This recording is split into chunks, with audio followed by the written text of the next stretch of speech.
6 ساڵ تێدەپەڕێت بە سەر گەورەترین هێرشی داعش بۆ دەست بە سەراگرتنی کەرکووک.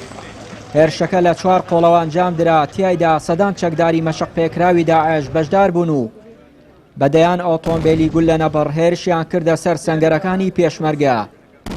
وێڕای چۆڵکردنی سەنگەرەکان و شەهید و برینداربوونی چەندین پێشمەرگە و بە دیلگرتنی ژمارەیەکیان بە هاوکاری فڕۆکەکانی هاوپەیمانی نێودەوڵەتی. هێرشەکە تێکشکێنرا. ئێستا دوای 6 ساڵ لاشکانی داعش و پاراستنی کەرکووک، بەڵام نەتوانرا کەرکووک و ناوچە جێناکۆکەکان بپارێزرێ. فەرماندەکانی پێشمەرگەش هۆکاری لە دەستدانی دەستکەوتەکان لەو سنوورانە بۆ هەڵە و بڕیاری سیاسی کورد بینانەی دەسەڵاتدارانی هەرێم دەگێڕنەوە. شەڕی سیاسی کورد و عێراق بووە، لە سیاسەتا کورد و ڕاندوێتی و شکاوە. شەڕی ڕفراندۆم بووە.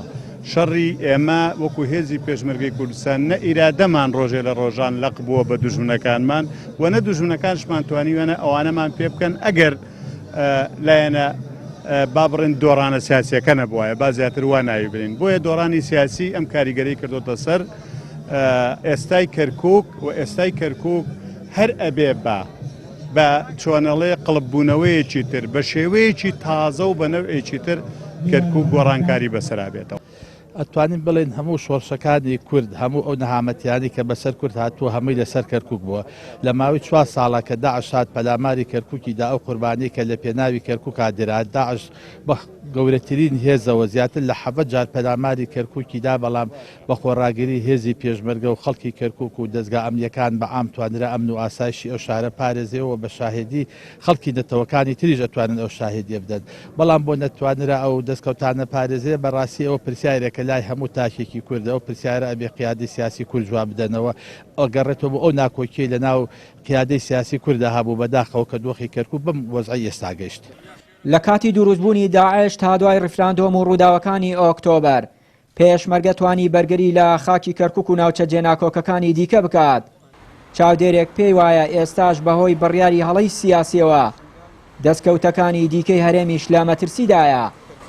ئەوەی کەوا جێی خەفەتە ئەوەیە ئەو کەسەی کەوا قوربانیدانی لیوا شێرکە و شەهیدەکانی بەبایەدا، ئەو کەسەی کەوا ڕنج و ماندووبوونی خەڵکی کەرکووک و خەونی خەڵکی کەرکووکی بەبایەدا و بە فیڕۆدا پێم وایە بڕیاری سیاسی و هەندێک سەرکردەی سیاسی بوون. بۆیە ئێستاش دەبینین دەستکەوتەکانی کورد لەسەر ئاستی هەرێم لە مەترسیایە بەهۆی بڕیاری سیاسی هەڵەوە بووە. بۆیە ئەوەی کەوا قوربانیدانی ئەم گەلەکەمان، چه قوربانیدانی پێشمەرگە، چه قوربانیدانی خەڵکە خێر لە خۆ نەدیوەکە، ئەوەی کەوا هەمووی بەبادادا پێم وایە بڕیاری سیاسی هەڵی سەرکردەکانمانە. پێشمەرگە ڕۆڵی گرنگی هەبوو لە شەڕی دژ بە داعش و بەرگریکردن لە خاکی کوردستان. لەو پێناوەشدا سەدان شەهید و برینداریدا، بەڵام بەهۆی سیاسەتی هەڵی بەرپرسانی ئەو کاتەی هەرێم هەموو ئەو ناوچانەی پێشمەرگە گیانی خۆی لە پێناو و بەخشی لەدەست درا و ئێستاش ڕێگە نادرێت پێشمەرگە وەکو هێزێکی سەرەکی لە بڕیاری ئەمنیدا لەو ناوچانە بەشدار بێت و ڕۆڵی خۆی بجێڕێ. چیان وری کەناڵی ئاسمانی پەیام، کەرکووک.